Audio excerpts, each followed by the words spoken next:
Bismillahirrahmanirrahim. Ini udah. Bismillahirrahmanirrahim. Tes Ini mati dulu. tes suara.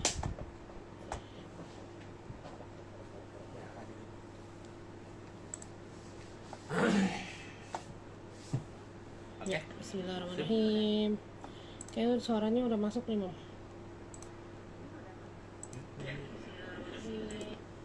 Bismillahirrahmanirrahim. Assalamualaikum warahmatullahi wabarakatuh. Waalaikumsalam.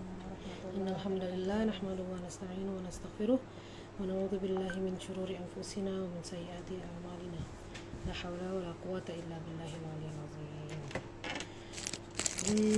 Apa kabar semuanya yang udah gabung? Mohon maaf ya kita terlambat nih. Sebenarnya sih yang bikin terlambat aku. Jadi tunggu. Ya. Tema kali ini tentang apa nih, Mi? Tentang fikih darah wanita. Kita ngobrol di Malming ya. Malming, kita malmingannya ngobrol malam mingguan, ngobrol santai. Malam Ahad, bukan malam Minggu, malam Ahad.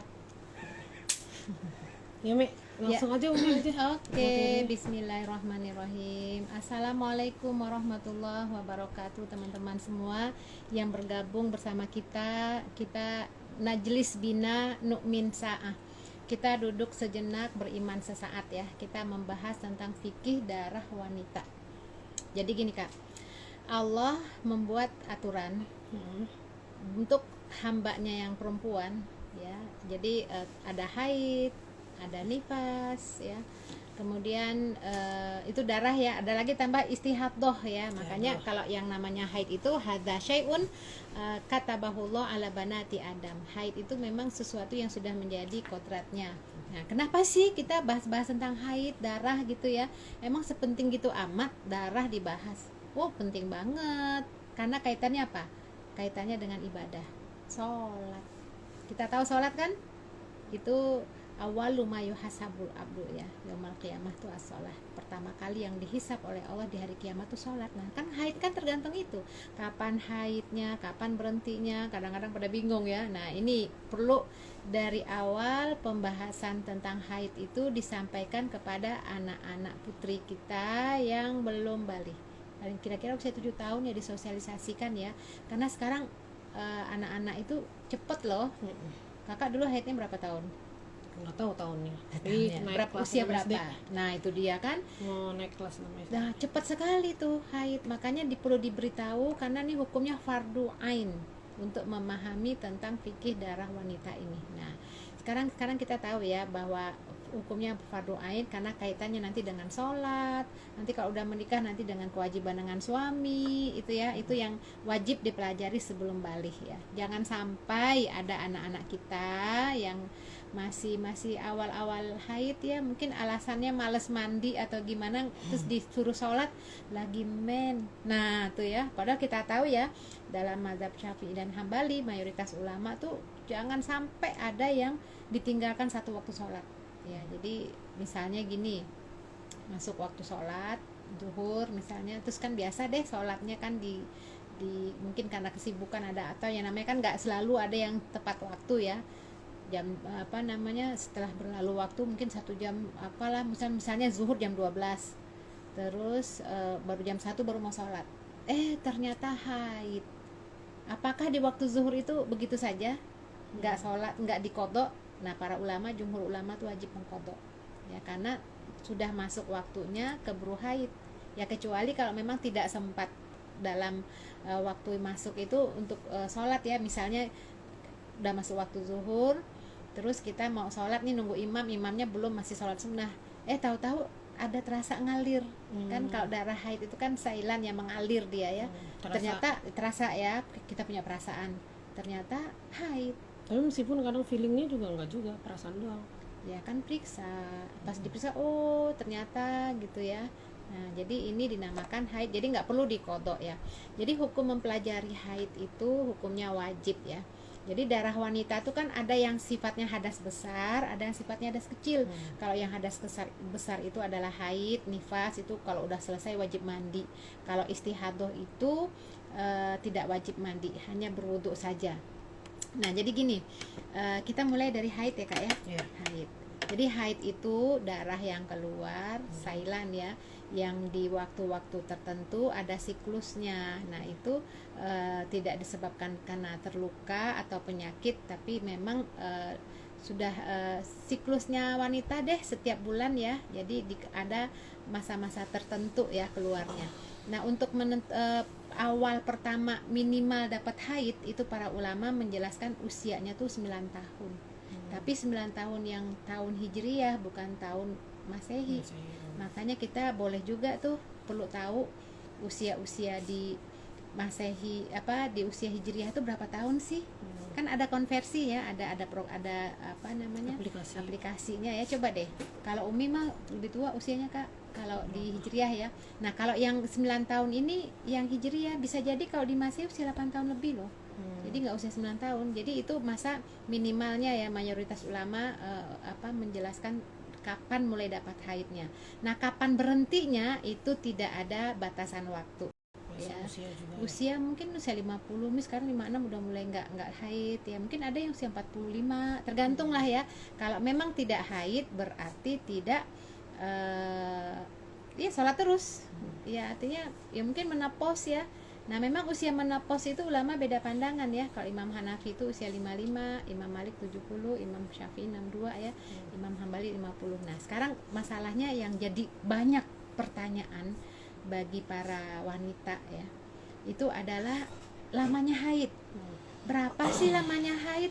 Sekarang udah haid nih 7 hari, kebiasaannya 7 hari. Hari ke-8 bersih, hari ke-9 keluar flek. Nah, terus gimana dong? Nah, ini ya. Jadi untuk menentukan lamanya haid, karena tidak ada nas yang menjelaskan berdasarkan Al-Quran dan Sunnah ya, maka para ulama fikih, para ahli fikih itu melakukan istiqro, melakukan penelitian. Kemudian dari penelitian itu mereka mengambil istinbat hukum. Jadi istiqro itu penelitian, ditanya tuh wanita-wanita yang haid masa itu tuh berapa lama. Nah, akhirnya mereka melakukan istihad, mengambil hukumnya. Nah, mereka mengatakan ya, haid paling singkat itu kalau Imam Hanafi 3 hari, kalau Imam Syafi'i dan Hambali 1 hari ya. Nah, terus kalau itu lamanya ya. Nah, itu minimal. Maksimalnya berapa maksimalnya? Ulama juga beda pandangan berdasarkan tadi istiqro tadi ya. Ada yang mazhab Syafi'i 10 hari. Jadi kalau di mazhab Hanafi ya maksudnya 10 hari. Kalau hari ke-15 hari ke-11 masih haid itu dia. Nah, jadi kalau misalnya hari ke-16-nya itu masih keluar flek, itu tidak lagi dianggap sebagai haid, itu dianggap istihadah ya. Jadi mandi tetap sholat ya. Jadi karena kita perempuan tidak memiliki waktu yang sama berapa lamanya masa haid, dikembalikan kepada kebiasaan kita. Jadi ada 2 cara dalam menentukan lamanya haid ya. Pertama berdasarkan kebiasaan. Biasanya berapa hari nih misalnya ya. Kebiasaan itu kan berulang-ulang. Pentingnya dicatat. Ya, itu dia pentingnya dicatat. Bahkan Rasulullah juga menyatakan begitu ya. Jadi ketika ada Ummu Salamah minta fatwa kepada Rasulullah karena ada pertanyaan sahabat yang bingung gitu ya. Setiap ini kok berdarah mulu dalam setiap bulan, kan bingung kan. Nah, kata Nabi, coba perhatikan bilangan malamnya, letak harinya di setiap bulan tuh tanggal berapa, hari apa, dilingkarin. Kalau dulu waktu Umi masih belum ini ya nikah tuh kalender itu dipakein tinta dilingkarin kan di dinding ya. Sekarang udah ada aplikasinya, diingetin. Nah, coba dilihat. Nah, kalau biasanya haid itu 6 atau 7 hari. Nah, udah pokoknya biasakan begitu. Nanti suatu saat mungkin tadi yang mencerita ya 7 hari, hari ke-8-nya bersih, hari ke-9-nya flek, itu jangan dipedulikan, abaikan. Flek itu abaikan. Artinya sebagaimana hadis Ummu Atiyah ya, itu mengatakan kunna la na'udu kudroh wa sufroh syai'an ba'da kudri. Jadi kunna la na'udu kudroh wa sufroh ba'da tuhri syai'an. Kami dulu, jadi kunna itu artinya para sahabat di masa Nabi itu tidak nganggap sebagai haid itu flek-flek yang keruh-keruh dan yang kuning tuh keluar setelah suci, setelah mandi. Abaikan aja. Jadi bukan wah flek lagi akhirnya nggak sholat, ya nggak keluar lagi, mandi lagi, ya kayak gitu ya. Jadi ini kakak baca ini kali ya, siapa yang bergabung sama kita. Ini disapa sama Sakdi Harito nggak? Assalamualaikum Saza. Waalaikumsalam. Ada Agnela Rahma, barakallahu Saza. Allah ibarik fi. Ada siapa tadi ya? Tadi siapa lagi ya, Mi? Nama-namanya disebutin aja, nama-namanya siapa yang bersama kita. Ada lagi tadi siapa ya? Aku nggak kelihatan, nanti dilihat lagi deh. Jadi memang masalahnya ini, masalah haid ini kan kaitannya dengan ini ya, dengan sholat ya. Jangan sampai kita mengabaikan karena ketidaktahuan akhirnya kita meninggalkan sholat. Dari Shedi Rizkina 3, waalaikumsalam. Terus siapa lagi? Udah sih korannya, Ya. tapi yang gabung banyak. Jadi ini ya berdasarkan kebiasaan. Jadi catat tuh kebiasaannya, paling tidak 3 kali berturut-turut ya. Nah ini bagi yang memiliki kebiasaan tetap ya. Kalau yang tidak memiliki kebiasaan tetap itu berdasarkan warna darah. Warna darah itu apa sih? Kan nggak sama ya. Mungkin kakak juga nggak punya kebiasaan tetap juga kan? Enggak. Bisa cerita nggak kakak gimana? Coba Nih, deh. bener dari Indri Mukim. Assalamualaikum Saza. Waalaikumsalam warahmatullahi wabarakatuh. Kebiasaan tetap ya gitu. Nggak punya kebiasaan. Gak punya kebiasaan. Ya sebenarnya itu setelah nikah malah kebiasaan. Dulu itu yang nggak cerita dulu kakak apa namanya tuh pas waktu lihat apa yang debus itu ya, yang itu sih. yang Kayaknya apa, itu nggak ngaruh sih. artinya ternyata ada unsur karena begini kalau yang mendapatkan haid banyak itu ya kan ada dalam hadis Nabi itu ya yang Gangguan. terkait gangguan itu ya. Jadi kata Nabi kan ada mulhaidoh aswat yu'raf ya, warnanya itu kehitam-hitaman ya. Jadi fa in kana dzalik fa amsiki anis shalah, kalau memang keluarnya hitam kemerah-merahan itu maka nggak usah sholat. Fa idza kana al-akhir fatawaddoi wa sholli fa inna ma huwa irqun. Kalau bukan seperti itu udah sholat aja, jadi istihadoh. Jadi istihadoh tuh irqun. Kalau terjemahannya tuh kalau dari medis itu diterjemahkan itu terjadi peradangan di serviks ya, di apa namanya di leher rahim. Tapi ada juga yang menerjemahkannya itu hentakan seton. Jadi bisa jadi orang yang mengeluarkan darah terus menerus ya, setelah dia periksa dokter nggak ada masalah ya, mungkin di USG datang ke dokter kandungan diperiksa normal tuh nggak ada masalah, bisa jadi itu irkun. Jadi ada beberapa kasus kayak yang haidnya tuh kayak gitu, kayaknya banyak keluar ya. Atau malah dikit-dikit yang gak jelas gitu. Iya, Ya. pokoknya begitu Aneh, deh, berdarah nggak terus normal ya, gitu. nggak normal. Itu Mi kayak kakak kelas kakak dulu, dia tuh kalau dalam sebulan haid tuh 2 kali. Jadi dia kayak jarang buat kelihatan sholat gara-gara pasti setiap ditanya haid mulu. Jadi dia bilang dia kalau haid itu awal bulan sama akhir bulan, itu juga 15 hari sama 8 hari. Jadi kayak gitu Mi. Jadi gini, kalau kemungkinan misalnya satu itu ya bisa jadi itu adalah gangguan ya, makanya kan ada ruqyahnya juga ya. Dulu kan katanya kakak pernah ruqyah akhirnya haidnya teratur karena ada ini ya. Pernah juga. Jadi Tapi itu ya, perlu dilakukan itu satu ya. Tentu saja juga perlu ke dokter ya, karena Islam kesehatan dan fikih dan medis itu selalu tidak bertentangan ya, karena memang Umi juga pernah gitu kak, haidnya kita banyak. ini dulu Mi bilang apa buat yang nonton, buat mau nanya-nanya langsung di komen aja ya. Nanti Komennya di mana? Di Facebook. Di Facebook, di Instagram boleh. Ya. Jadi bisa jadi itu adalah irkun yang merupakan gangguan atau hentakan seton itu ya. Jadi Umi kalau Umi sih penyakit kak, dulu pernah biasanya haidnya teratur ya. Terus suatu saat beberapa kali tuh haid kok banyak banget ya. Pokoknya lebih dari sampai 14 hari deh gitu. Biasanya kan 7 hari, biasanya kan 8 hari ya. Akhirnya datang ke dokter. Kemudian diperiksa ya, oh ternyata benar ada polip di leher rahim. Jadi yang namanya istihadoh itu adalah darah penyakit ya, bisa jadi itu bukan haid. Apalagi kalau ada ibu-ibu tuh, ibu-ibu suka pakai kontrasepsi, itu kontrasepsinya tuh yang namanya spiral itu kan kayak IT itu kan tajam ya. Jadi mungkin karena aktivitasnya luka leher rahimnya keluar darah ya, mungkin jadi rancu gitu ya, darah haid atau darah iya, apa. jadi itu sebenarnya bisa jadi bukan haid ya, makanya wajib sholat. Makanya kita harus tahu kapan saatnya kita berhenti sholat, kapan saatnya kita mandi dan wajib sholat ya. Nih ada yang nanya dari Agnela Rahma. Izin bertanya Ustazah, jika sudah selesai haid belum mandi wajib tetap berhubungan suami istri, bagaimana Ustazah? Mandi wajib setelahnya apa boleh Ustazah? Oh, ini menarik nih masalah-masalah hubungan suami istri ini ya. Karena memang kalau dilihat, nanti lihat Al-Qur'an ya. Surat Al-Baqarah ayat 222 ya. Nah, dalam surat Al-Baqarah ayat 222 itu jelas ya Allah berfirman ya, wa yas'alunaka 'anil mahid qul huwa adza fa'tazilun nisa fil mahid wala taqrabuhunna hatta yadhur fa idza tatahharna fa'tuhunna min haitsu amarakumullah innallaha yuhibbut tawwabina wa yuhibbul mutatahhirin. Jadi artinya gini, mereka bertanya kepadamu, kepada Rasulullah maksudnya ya, artinya orang-orang bertanya ya tentang haid. Katakanlah haid itu adza ya, kotor. Jauhilah istri kalian pada waktu haid, jangan dekati sebelum mereka suci. Apabila mereka telah suci, tohir ya, mandi gitu, maka campurilah mereka sesuai dengan ketentuan yang diperintahkan Allah.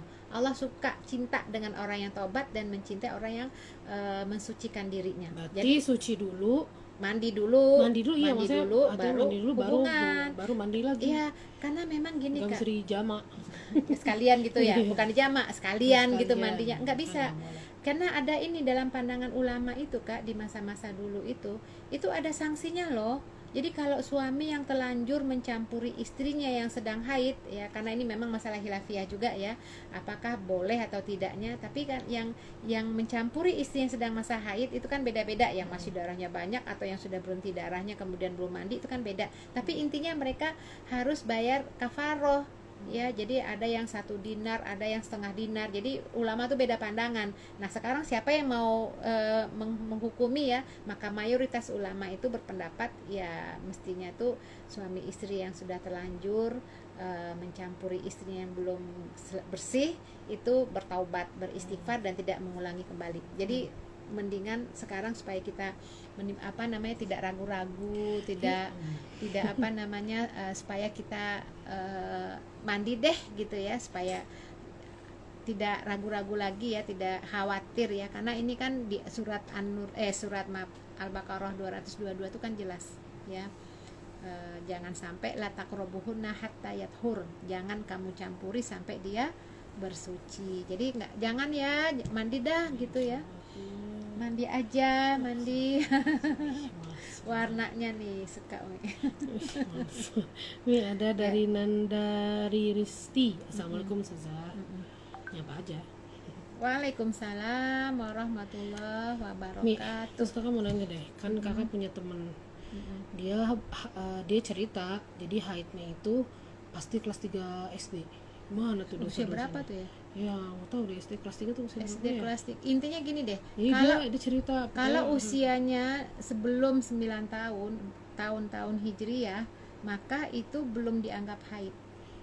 Terus Tapi kalau sudah 9 tahun, ya nggak tahu, mungkin hijriahnya udah 9 tahun kali ya, kan itu Masehi ya. Kelas 3 SD itu kelas berapa ya? Usia berapa ya tuh? Iya, kayaknya usia 9 tahun ya. Tapi itu kan Masehi ya.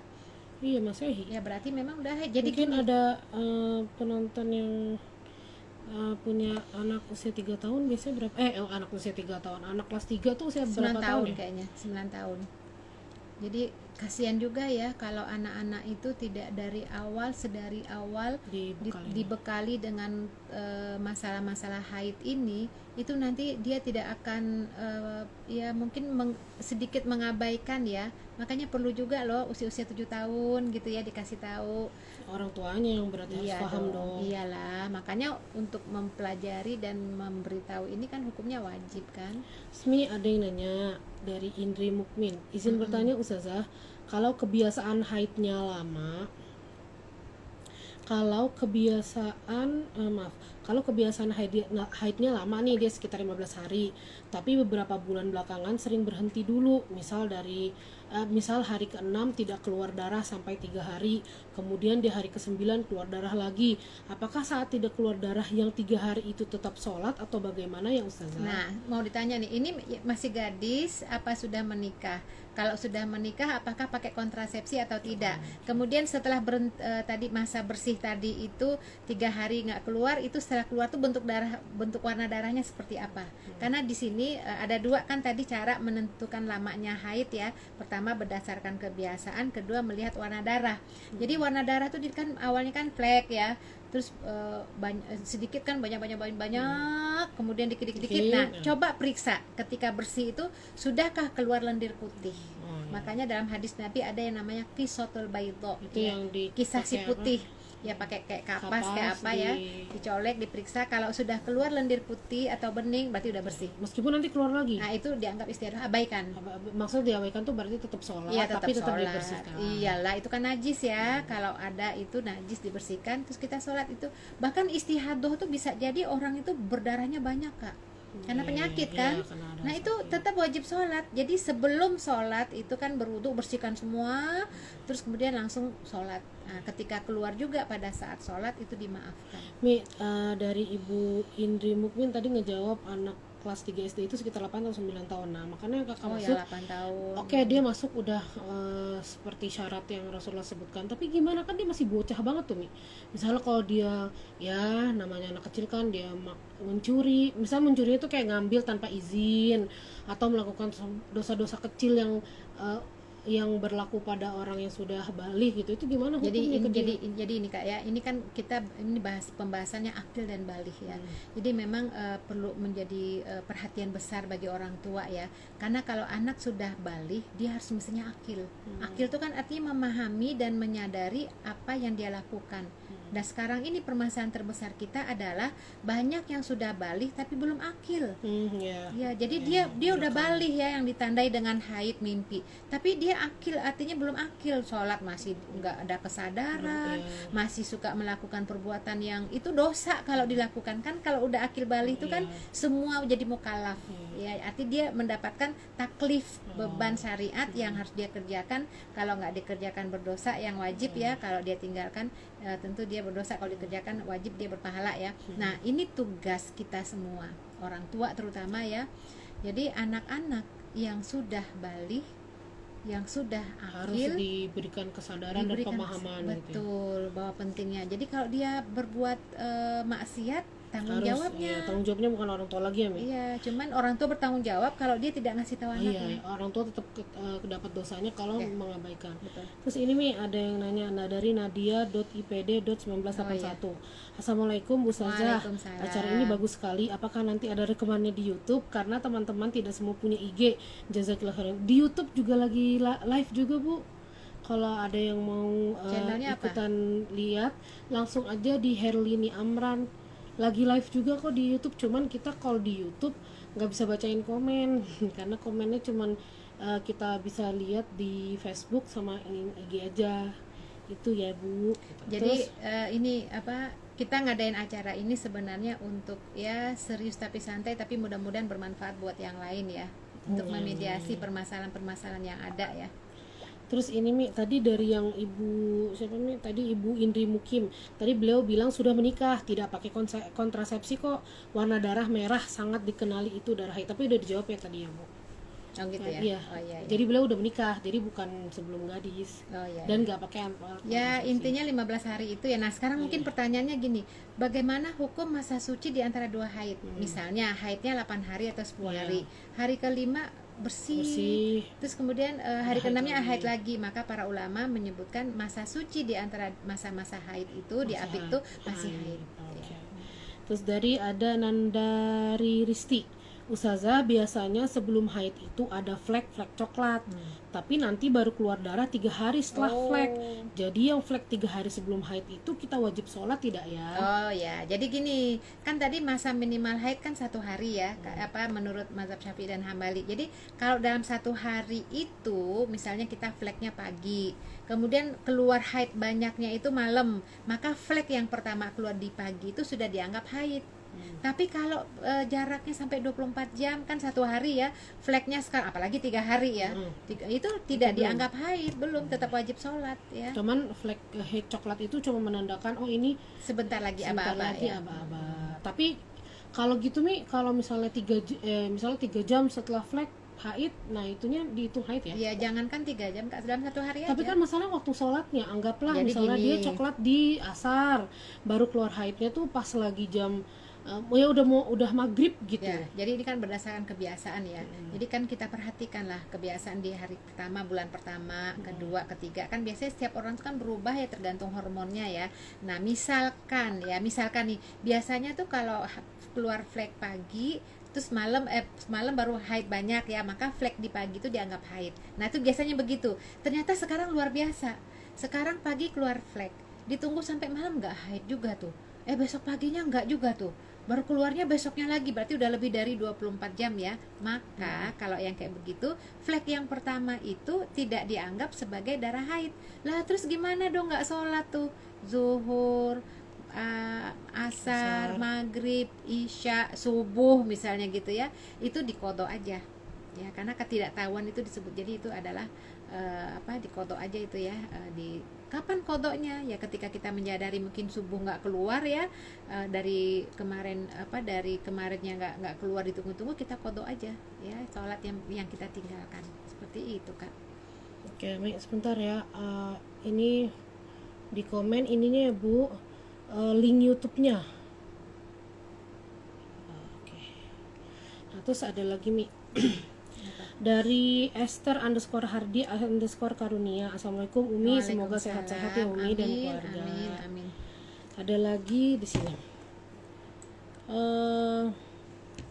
Dari Yulistia Ningsih. Assalamualaikum Ustazah, kalau keguguran usia 2 bulan, apakah setelah itu darahnya nifas?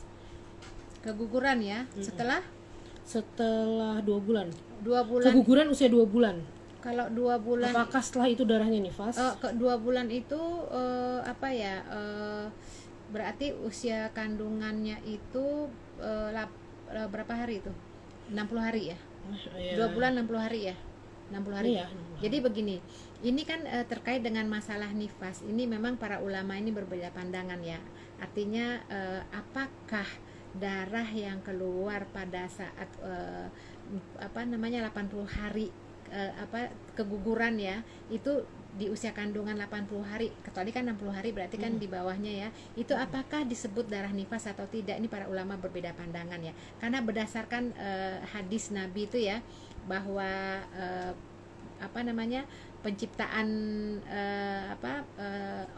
kalian itu dikumpulkan dalam perut ibunya selama 40 hari berbentuk nutfah, kemudian 40 hari berbentuk mudghah ya, kemudian alaqah dan segala macamnya lah gitu ya, sampai jadi 40 hari ditiupkan ruh, itu berarti 120 hari. Nah, bagaimana dengan yang 80 hari pertama? Nah, ini Umi mau sebutin ya pandangan para ulama ya. Kalau keguguran sebelum 80 hari usia kandungan itu masih berbentuk nutfah dan alaqah ya, segumpal darah ya, maka para ulama tuh menyebutkan bahwa status darahnya itu tidak dihukumi sebagai darah nifas ya, tapi dihukumi sebagai darah istihadah, karena belum baru ini aja ya, daging darah kumpulan itu pandangan pandangan pertama ya. Jadi usia 80. Kalau di mazhab Syafi'i sih dianggap itu tetap udah lebih dari 40 hari itu udah merupakan keguguran ya. Nah, ini kan pandangan ulama. Nah, sementara Hanabilah dan Hanafi ya itu menjelaskannya kalau keguguran itu terjadi setelah 80 hari. 80 hari itu berarti 2 bulan 2 bulan setengah ya, 2 bulan 2 minggu ya. Artinya kalau udah itu kan sudah terjadi mudghah ya, artinya sudah mendapatkan bentuk tubuh janin itu udah berbentuk, ada tangan, kepala, maka itu dianggap nifas, itu pandangan. Tapi kalau semua ulama sepakat kalau kegugurannya itu di 4 bulan udah ditiupkan ruh, maka itu disebut nifas ya. Jadi kalau 6 bulan hitungannya nifas setelah jadi keguguran 2 bulan. Sekarang gini, lihat deh keguguran tuh berupa apa sih? apakah berupa daging kental atau hanya darah encer gitu ya. Kalau memang daging kental berupa itu ya kita ngambil pandangan itu dianggap nifas ya. Kalau memang sudah berbentuk ya, sudah berupa gumpalan darah ya, kalau disiram pakai air panas itu tidak tidak cair gitu ya, begitu Kak. Terus ini Mi, ada dari Tonga. Assalamualaikum, Ustazah mau nanya, jika darah istihadah masih keluar, apa boleh kita menunaikan kewajiban terhadap suami? Nah, menarik juga itu. Begini, kalau secara secara fikih, karena istihadah itu kan boleh sholat, tetap sholat kan. Artinya kalau istihadah itu tetap sholat, kan berarti boleh yang lain. Itu dari sisi fikih ya. Kalau istihadah boleh sholat, berarti istihadah itu membolehkan untuk berhubungan. Tapi kondisinya darah gimana tuh? Ya Kan itu kalau istihadah darah. Jadi gini, ini kan kalau secara fikih ditanya boleh nggak hubungan, boleh. Nah sekarang masalah medis boleh nggak, tanya dokter deh gitu, kira-kira berbahaya atau tidak gitu. Oke. Oh, secara dokter ya. Terus tadi dari Indri Mukmin, jazakillah khairan atas jawaban Ustazah. Ada lagi yang nanya Mi dari Worosai Sayekti 09. Efek COVID salah satunya juga memperpanjang masa haid. Berarti itu termasuk istihadah ya Ustazah? Ya kalau memang warnanya itu ya, warna darahnya tidak seperti darah haid ya, itu dianggap istihadah ya. Begitu. Kalau efek COVID itu memang ini mempengaruhi semua ya, masa-masa rehabilitasinya cukup lama juga ya. Semoga diberikan kesembuhan deh. Amin ya rabbal alamin. Terus ada lagi yang mau nanya, mungkin yang masih bingung. Tapi sebenarnya apa ya Mi? Enggak, sekarang Umi pengen bahas ini. Hukum ini tuh Mi, kodok sholat, Umi pengen bahas tentang kodok sholat ya, karena ini mandi toharoh juga tuh. Ya, kodok sholat dulu. Okay. Kalau yang ini sholat, jadi ntar dulu kakak nanya dulu Mi. Ini yang pernah kakak alamin. Lagi puasa. Terus mau azan karena Umi nih. Biar lihat lah putri Umi nih. Kan penasaran, pengen tahu wajahnya kayak apa. Nanti bolak-balik, kasihan yang nonton pusing. Jadi pas lagi puasa dong dah. Nah pas lagi mau ini sebentar ini lagi istilahnya mau tek jadi di kamar mandi tuh tek gitu tuh. Tek? Azan beduk. Beduk tek. Oh iyalah salah. Pokoknya bunyi bunyi beduk mau azan, udah mau azan. Tapi pas lagi pipis ternyata keluar darah. Haid lah intinya, berarti haid. Nah kakak nanyanya ya berarti kan haid dong. Berarti karena kelihatannya sebelum azan, 1 detik sebelum azan tuh. Berarti jatuhnya tetap ganti kan? Ya, jadi gini. Nah maksud kakak kalau seandainya kita tahan tuh sampai azan, mana bisa ditahan? Ya kan kalau misalnya kita nggak tahu kalau ternyata itu keluar, jadi kayak dia emang mau pipis gitu, tapi tahan dulu lah, terus azan, pas lagi udah selesai azan buka, pas ke kamar mandi ternyata keluar darah. Nah itu akibat tahan tadi. Sebenarnya itu nahan buang air kecil aja kali. Kalau haid mah nggak bisa ditahan. Ya enggak, ngeceknya Mi, kita nggak ngerasa juga kalau itu keluar gitu. Tapi ada rasa kan, kayaknya nggak enak nih. Nih Kakak ngomongnya yang nggak dirasa deh. Sekarang gini deh. Maksudnya nahan pipis sih emang niatnya, bukan nahan haid apa enggak. Jadi nahan pipis, ya udahlah nahan pipis, kecuali emang ada niat ya. Sekarang yakin nggak kalau itu keluarnya haid? Yakin kan? Enggak tahu, emang kebelet antar dulu deh. Nah pas lagi ke kamar mandi, pas pipis ternyata darah keluar. Sekarang gini deh, nggak usah hitung-hitungan deh masalah ya sayang ya 1 hari kita dapat saum kemudian haid, kayaknya nggak usah hitung-hitungan. Kalau takdirnya misalnya 1 detik atau 2 detik atau 3 detik ya sebelum azan ternyata kita haid, itu kan kita tetap wajib mengqadha ya. Nggak usah khawatir deh, saum kita hari itu yang kita niatkan itu pahala loh, nggak sia-sia. Karena kan haid ini kan amrun kata bahwa libnati ada, memang udah fitrahnya, nggak usah hitung-hitungan. Kadang yang suka bikin males kan itu nih. Apa? Yang suka bikin males gantinya mungkin. Jadi orang hitung-hitung. Ya, jadi gini, nih ada lagi bisik-bisik nih, si kakak lagi bisik-bisik sama adeknya. Jadi gini, Umi ini tadi dulu kakak minta maaf dulu. Apa tuh? Ternyata YouTube-nya nggak streaming. Maaf ya, aduh ntar jangan-jangan ada ibu yang nanya pusing-pusingnya di YouTube. Oh, YouTube-nya nggak ada streaming, nanti di-upload sih, insya Allah di-upload. Tapi maaf ya Bu, aduh lupa. Nggak apa-apa dah. Itu biasanya kalau Zoom. Nih, wajar maaf lupanya ya. tuh. Ini Allah astagfirullahaladzim. Ini kasihan penonton. Iya, ini udah. bolak-balik. Ini maaf ya Kesini, pemirsa, enggak, ribut. jangan Umi dong. Ini anaknya nggak mau dilihat. Iya, ibunya maksa suruh lihat anaknya. Iya, jangan ibunya terus dong. Iya, biarin, emang ibunya yang mau dilihat ya, ibu-ibu ya. Nah, terus ini jawaban dari Ibu Sadia Ritonga. Makasih ya Ustazah, sangat bermanfaat acara ini bagi saya pribadi. Oh ya, alhamdulillah. Ini buat putriku juga bermanfaat biar mau, biar pede ya. Kok beda ya? Ya, jadi Saya gini. dieksploitasi. Enggak lah. Kan biar ini. Itu ribut-ribut di sini semua. Ya, sekarang Umi mau bahas tentang kodok sholat ya. Kodok sholat. Jadi apa sih kodok sholat? Kodok sholat itu kan artinya menggantikan sholat ya. Jadi jumhur ulama itu mengatakan bahwa wajib mengkodok sholat itu apabila haid datang beberapa saat setelah masuk waktu sholat dan cukup baginya untuk mengerjakan sholat itu ya. Tadi kita udah ini ya. Terus gimana dong kodoknya gimana tadi misalnya tadi Umi bilang ya waktu zuhur jam 12 atau isya deh, misalnya isya itu jam 7:30. Terus kita tunda-tunda nih karena mau makan mau apa, terus jam 9 mau sholat isya ternyata haid. Nah, jadi para ulama menyebutkan bahwa waktu isya itu nanti dikodok setelah kita bersih dari haid ya. Jadi kapan kita mengkodoknya? Mengkodoknya itu setelah bersih. Jadi mungkin haidnya 7 hari. Ya, kita udah bersih nih 7 hari. Bersihnya kapan? Bersihnya mungkin di waktu zuhur misalnya ya. Nah, kita kodok tuh isya yang dulu tidak sempat kita laksanakan. Makanya kalau niat sholat itu kan yang nawa itu kan kalau sholat wajib kan adaan ya. Kalau ini kodokan, nah itu ya. Nah itu pandangan jumhur ulama. Nah kalau di mazhab Syafi'i dan beberapa jumhur ulama lain itu karena berdasarkan apa yang dilakukan oleh Ibunda Aisyah Ummul Mukminin ya, itu mereka bagi wanita yang haid yang bersihnya itu di waktu misalnya asar ya, maka mengkodok waktu zuhur juga. Padahal mungkin waktu zuhur masih belum bersih ya, atau misalnya bersih mengkodok waktu maghrib ketika mandinya itu di waktu isya, atau sebelum subuh bangun misalnya jam 4 ya, udah bersih ya terus mandi. Nah mengkodok juga maghrib dan isya. Ini pandangan imam mazhab Syafi'i dan jumhur ulama. Jadi jangan sampai, intinya gini ya, jangan sampai ada satu waktu sholat itu diabaikan ya, itu dia Ya sih, mungkin kita suka yang itu ya. Apa Mi suka hitung-hitungan gitu ya Mi. iya, padahal sholat itu luar biasa itu. Ada lagi ini Mi, dari tadi yang Woro Sayekti 09 jazakallahu khairan katsiran Ustazah. Kemudian ada Dina Mariana Regar. Masya Allah ibu ilmunya, salam rindu dari Siregar Kepri. ya. Masya Allah, udah lama nih nggak ke Kepri nih teman-teman di Kepri, apa kabarnya? Sehat-sehat semua ya, Insya Allah ya.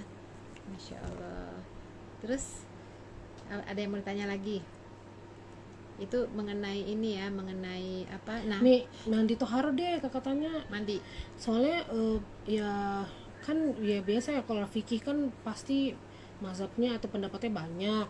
Kakak pernah dengar kalau toharoh itu tangan kanan dulu baru kiri baru kepala, tapi ada yang bilang kepala dulu baru tangan kanan kiri. Apa sih mandi? Iya, mandinya ke mandi toharoh. Mandi wajib. Sebenarnya mandi wajib, hubungan suami istri sama bersih dari haid sama aja mandi wajib sebutannya. Iya, semuanya wajib semua. Semuanya wajib semua. Semuanya wajib semua ya. Cuman begini. Jadi kalau mandi dari haid itu mandi hadas besar ya Kak ya, mandi dari hadas besar. Tapi kalau mandi hubungan suami istri itu namanya mandi junub. Ya, Nah, sama-sama wajib loh.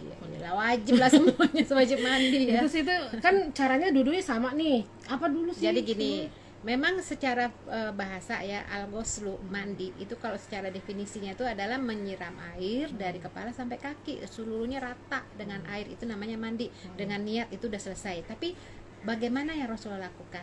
Jadi Rasulullah dalam hadis riwayat Bukhari, Al-Bukhari itu dari Ibunda Aisyah itu menjelaskan bahwa cara mandi. Jadi Ibunda Aisyah itu menceritakan bahwa Rasul itu kami pernah mandi bersama. Terus beliau melihat ya bagaimana Rasul itu mandi ya. Pertama bersihkan tangan ya. Setelah tangan kemudian istinja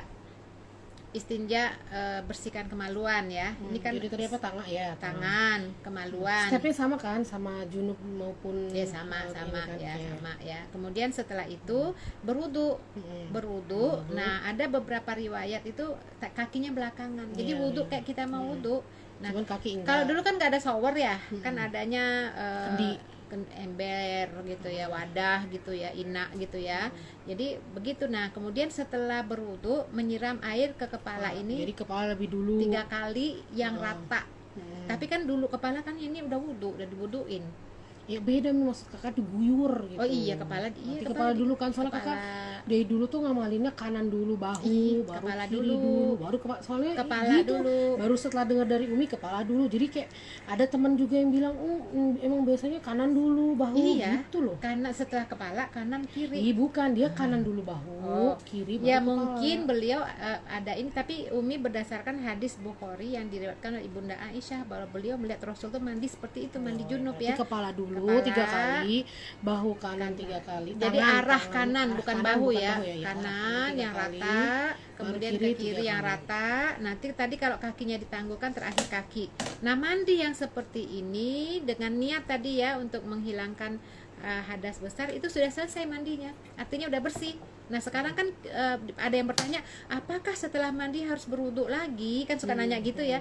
Kalau mandi yang model yang Umi sampaikan tadi, yang dari Ibunda Aisyah radhiyallahu anha yang melihat Rasul mandi seperti itu tadi ya, yang tadi tangan istinja, wudu, kemudian kepala sebelah kanan sebelah kiri, itu nggak perlu lagi wudu, Karena udah wudu dari sudah awal. termasuk wudu. Nah sekarang kita mandi pakai sampo. Nah, Mi, Pakai sabun. ini yang bukan katanya sering, Mi. Enggak sering juga sih. Pernah beberapa kali makanya jadi inget. Jadi kakak udah mandi sabunan, sampoan dah.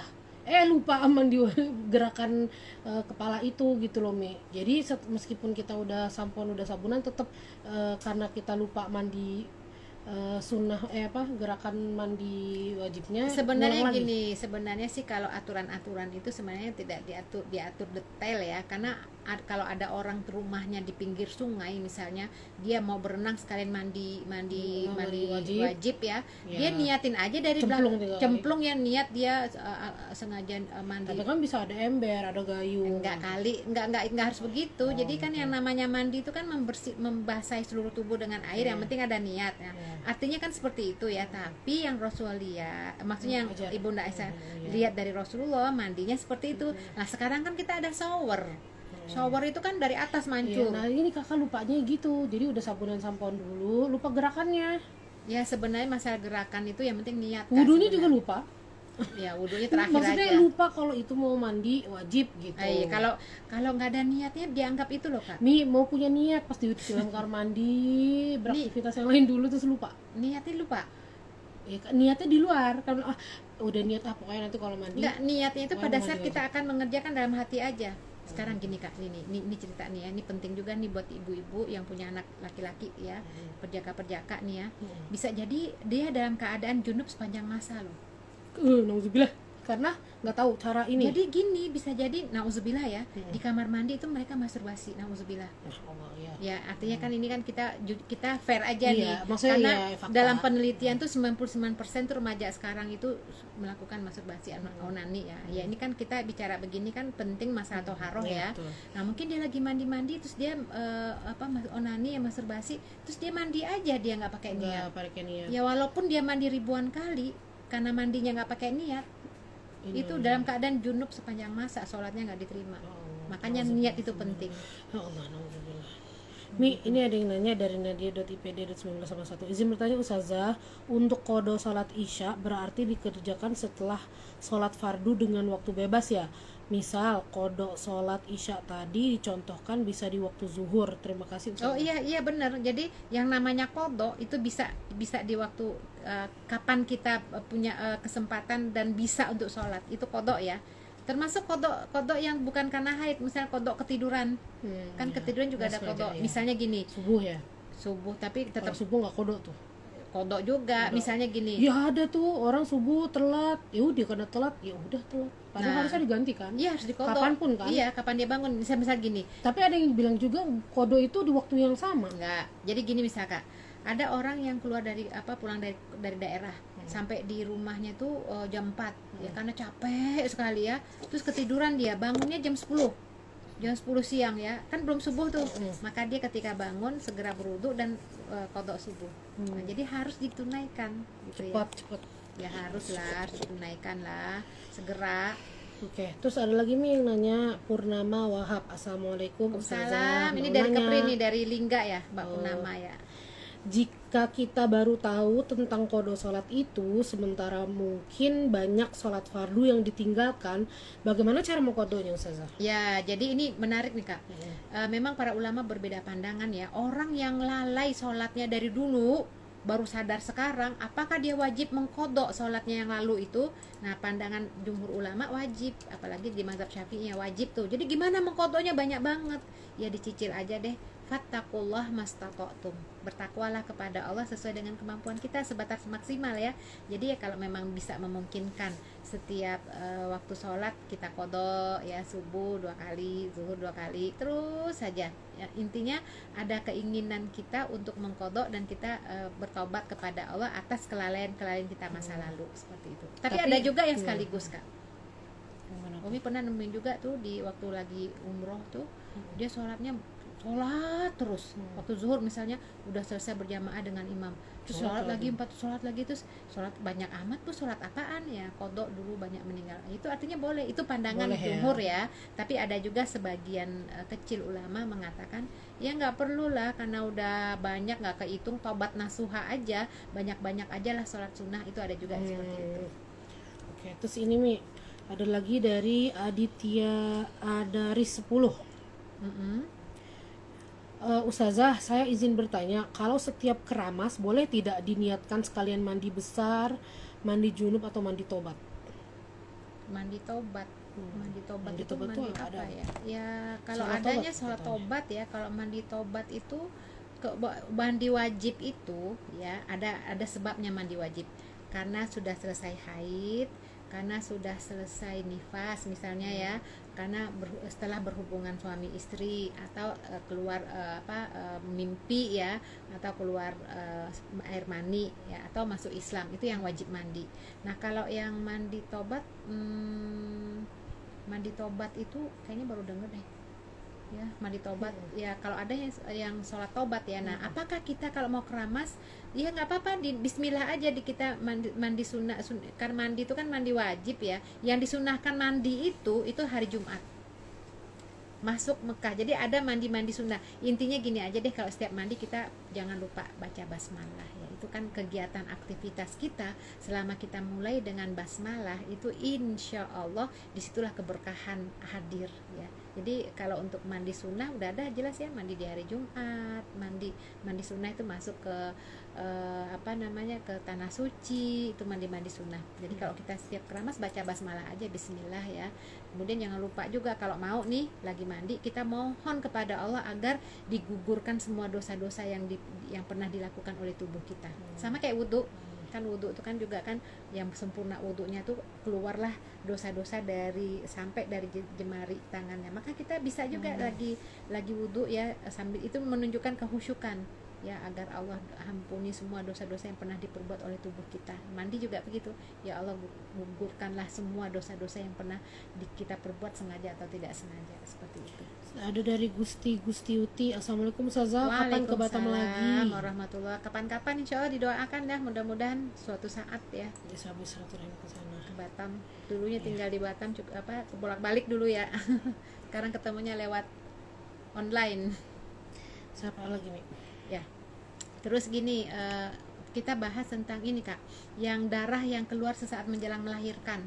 iya. Udah jam 8 ya? Jam 9. Jam 9 ya, lagi ya. Mungkin bagi ibu-ibu yang sedang hamil, ada skalanya pada saat menjelang melahirkan kan suka keluar darah tuh ya. Nah kalau keluar darahnya, kalau kata bidan atau dokternya masih lama melahirkan, itu tetap wajib sholat ya.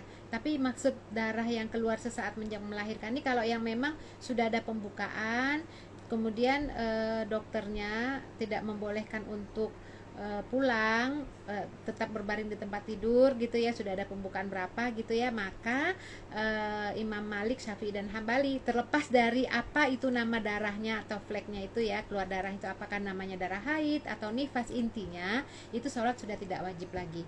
Kecuali pandangan mazhab Hanafi, tetap wajib sholat karena itu darah istihadah. Cuman kakak kebayangin kak, orang mau melahirkan tuh kak, sakitnya luar biasa, lagi sholat gimana gitu ya. Aduh, bayang. Ya begitulah.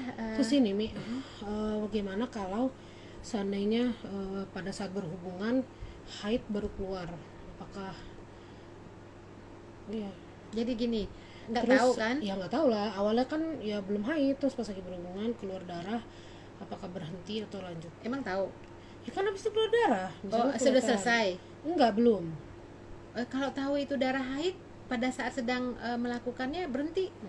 Ya kecuali kalau nggak tahu ya. Iya. Nah, yang banyak gini kak, setelah bersih haid ya kan biasa itu beberapa hari. Nah, ada suami yang ingin apa berhubung bercampur dengan istrinya ya kan, udah lihat mandi, oh udah mandi, udah boleh nih. Setelah selesai hubungan terus kemudian mandi, kemudian pas mau sholat ya keluar lagi. Ya itu apakah mandi lagi? Kalau udah mandi dari junub udah selesai, terus darah itu darah apa? Ya kalau dia yakin ketika mandi itu sudah bersih, ya udah selesai, itu darah sisa aja. Tapi jangan yang tahu itu kan diri kita ya. Kita jujur sama diri kita, bener udah bersih nih.